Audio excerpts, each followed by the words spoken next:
ඇත්තටම මට සනීපයි.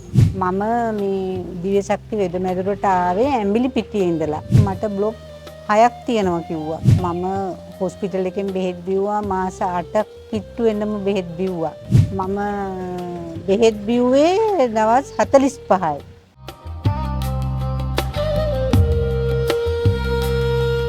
මගේ නම WD රූපිකා. මම මේ දිව්‍ය ශක්ති වෙද මැදුරට ආවේ ඇඹිලි පිටියේ ඉඳලා. මගේ පුතා තමයි මාව මේ දිව්‍ය ශක්ති වෙද මැදුරට එක්කගෙන ආවේ. මම හොස්පිටල් එකෙන් බෙහෙත් බිව්වා මාස 8ක් කිට්ටු වෙනම බෙහෙත් බිව්වා. එන්ජියෝග්‍රෑම් පරීක්ෂණය කළා මට බ්ලොක් 6ක් තියෙනවා කිව්වා. මගේ හાર્ට් එකට ලේ ගමනේ අඩු කරන. ඉතින් ඒ නිසා ඉක්මන් කළා බයිපාස් එක කරන්න ඕන කිව්වා. ඊට පස්සේ මේ මගේ පුතා තමයි මාව දිව්‍ය ශක්ති වෙද මැදුරට අරගෙන ආවේ.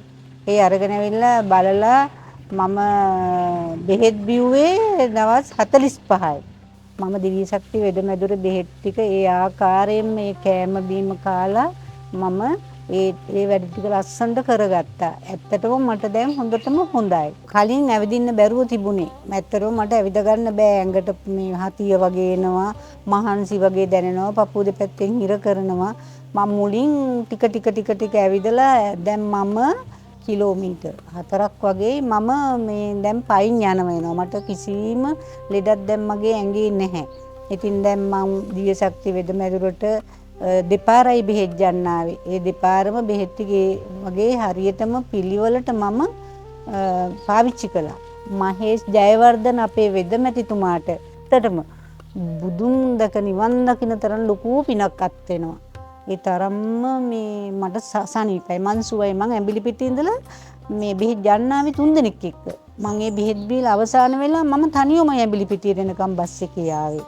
ඒ ඇවිල්ලා පුතාට මං ඇවිල්ලා කිව්වා පුතේ මට දැන් ගොඩාක් සනීපයි මෙහිමයි කියලා. දැන් ඇත්තටම මට සනීපයි. සිංහල බෙහෙත් ගන්න ගියාම සෑහෙන කොළ වර්ග, බෙහෙත් වර්ග හොයන්න ගිහිල්ලා ඇත්තටම අපි ගොඩාක් අසරණ වෙනවා. ඒවා හොයාගන්න බැරුව හරියට ඒ බෙහෙත් ටික කරගන්න බැරුව අපි ගොඩාම අසරණ වෙනවා. නමුත් මේ දිව්‍ය ශක්ති වෙද මැදුරේ ලස්සනට ඔක්කොම බෙහෙත් වර්ග අපිට හොයන්න යන්න කිසිම දෙයක් නැහැ. අපිට තියෙන්නේ ඒ බෙහෙත් ඒ කියන ආකාරයට උණු වතුරෙන් ඒව තැම්බෙන්න තියලා ඒ විදිහට බොන්න, ඒ විදිහට තව බෙහෙත් වර්ග දෙනවා. ඒව බඩ විරේක කරන්න, ඒ හැම දෙයක්ම ඒ විදිහටම අපි ඇත්තටම මම ඒ විදිහටම කළා. ඒ නිසා තමයි මම අද මේ දෙදෙන් ඇත්තටම මම ජයගත්තේ.